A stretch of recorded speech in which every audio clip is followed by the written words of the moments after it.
guys, it's Lisa, and this video is all about apps. People are always asking me, hey Lisa, what apps do you use for your blog or your business? And I did a blog post on this a couple of years ago, but I've added some apps since then, and a lot of you probably didn't even see the post, so I thought it'd be cool to do a video. So the first app that I use regularly is called CheckCB, and CB stands for ClickBank. So if you're somebody like me, especially if you have multiple ClickBank accounts, like I have 3 vendor accounts because I have my 3 products that I sell on there: Niche Website Success, WP Starter Guide, and then Easy Starter Templates for those that want to learn, HTML and CSS and build just generic or static websites. And then I'm also an affiliate. So I have 4 different accounts, and so it's nice to have this app because I can just log in and check what I've earned for all of the accounts right at a glance. Now, this is a really useful app when it works.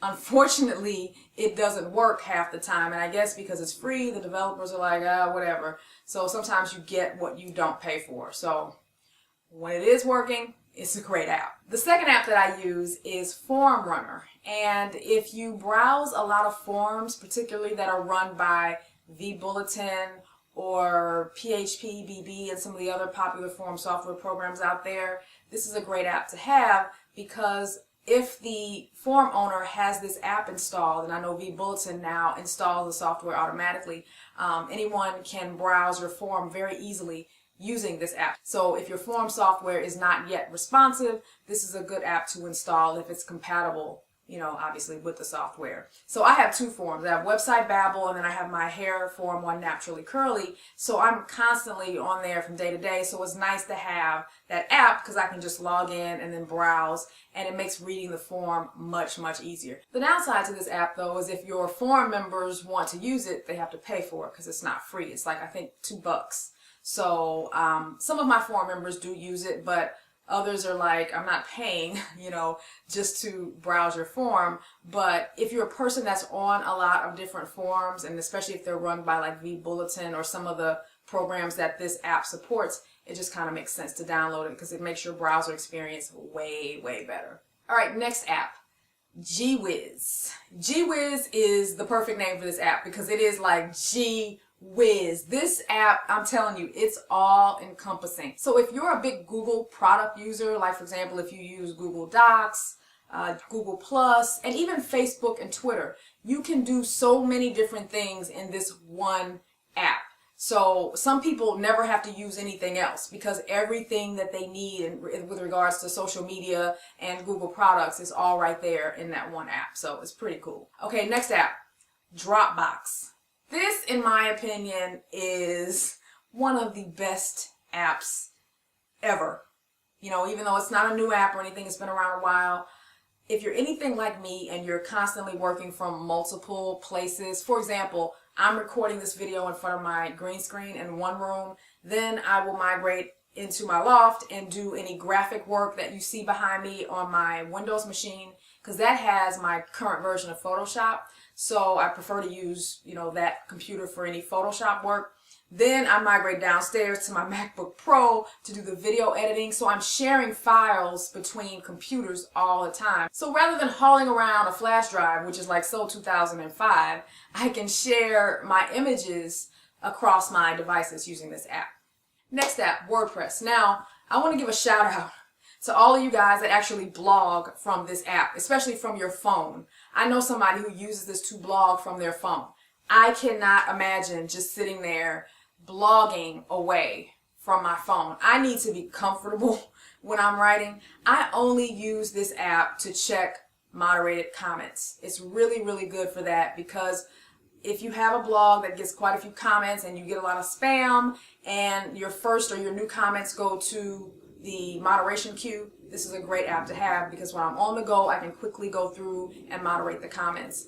But I do not use this app just to blog from. The only time I would use this app to blog is if I hook up my iPad to like my wireless Zag keyboard, but I don't do that very often. Most of the time when I'm blogging, I'm on my laptop, because that's just, most comfortable for me. Next app, Analytics Pro. I really like this app because the Google Analytics interface for, especially if you're looking at it from the iPhone, is really hard to view the regular web-based application. So this app makes viewing your stats much easier. I usually use this app more on my iPad because it has a bigger screen. I don't really use it on my iPhone. Also, it's not a cheap app. It's like $5.99, but I found it to be worth it. It's much better than logging into the web-based version of Google Analytics. And there probably are some cheaper versions out there now. I've had this app like forever because it just works so well. Next app, Flipboard. Flipboard is just a cool app. I don't use this that often, but it's really like it turns your Facebook feed or your Twitter feed or whatever into a magazine. So it displays the images that are associated with any tweets or Facebook posts, and you can just kind of thumb through like you're reading through a magazine. So it's just a fun, kind of cool app to have. Next app, Simple Mind Plus. Now, if you're the type of blogger who likes to do mind mapping to help you brainstorm for your next post or your next article, this is a really neat app to have. I don't really use this too often, but if I have like a really big article that I really need to organize my mind and brain around, then I'll use this app to help organize my thoughts. Okay, next app, Hootsuite. Hootsuite is like in my opinion, one of the best automated social media sharing platforms. And I really like the layout of this app, especially on the iPad. So you can read your Twitter feed, Facebook feed, even your LinkedIn feed, all from the Hootsuite account. So it's just another social media reader, basically. And of course, you can schedule your content to go out when you want as well. And then finally, there's Google Voice. What I always tell people when you're first getting started, you definitely want to have a separate phone number.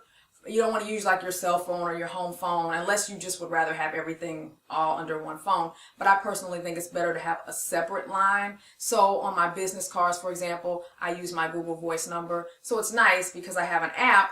I can check any voicemail messages and do all kinds of things right from the app. So it's pretty handy.